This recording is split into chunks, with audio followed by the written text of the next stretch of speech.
एक अमेरिकी रिपोर्ट में कहा गया है कि इजराइल ने अमेरिकी हथियारों का गाजा में इस तरह से इस्तेमाल किया है जिससे इस बात की पूरी आशंका है कि उसने अंतर्राष्ट्रीय मानवीय नियमों को तोड़ा है।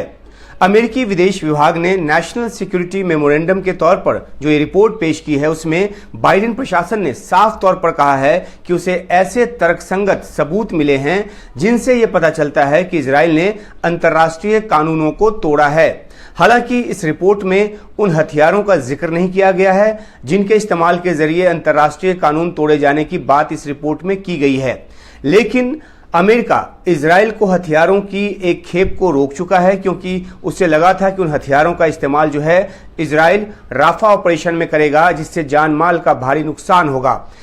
इनमें 907 किलो के और 227 किलो के जो बम हैं वो शामिल हैं और ज्वाइंट डायरेक्ट अटैक म्यूनिशन भी शामिल हैं। इससे अंदाजा लगाया जा सकता है कि किन तरह के हथियारों का गाजा में बेजा इस्तेमाल हुआ हो सकता है। रिपोर्ट में कहा गया है कि इजराइल हथियारों के लिए अमेरिका पर निर्भर है, इसलिए ये उचित है कि इस बात की पड़ताल की जाए कि 7 अक्टूबर के बाद से इजराइल ने अमेरिका से मिले हथियारों का कहां कैसे इस्तेमाल किया,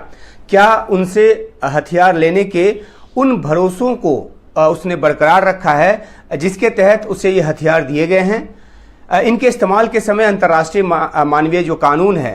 उनको पालन करना एक अहम शर्त है ताकि आम लोगों को जान माल का नुकसान कम से कमतर हो।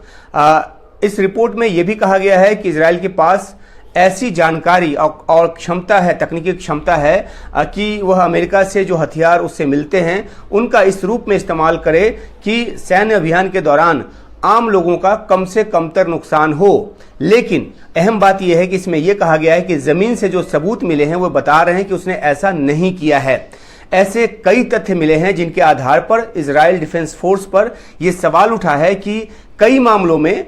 उसने हथियारों के इस्तेमाल में अंतर्राष्ट्रीय नियम कायदों को ताक पर रख दिया है, यानी कि जिन शर्तों के साथ इजराइल अमेरिका से हथियार लेता है उन शर्तों का उसने उल्लंघन किया है।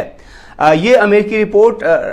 जो इजराइल है उसके लिए एक बड़ा झटका हो सकता है। इजराइल अमेरिका का साझीदार है और एक दोस्त देश की तरफ से ही ऐसी रिपोर्ट जो है इजराइल पर उन आरोपों को सही ठहराती है जिनमें इजराइल के युद्ध अपराध में शामिल होने की बात की जाती है।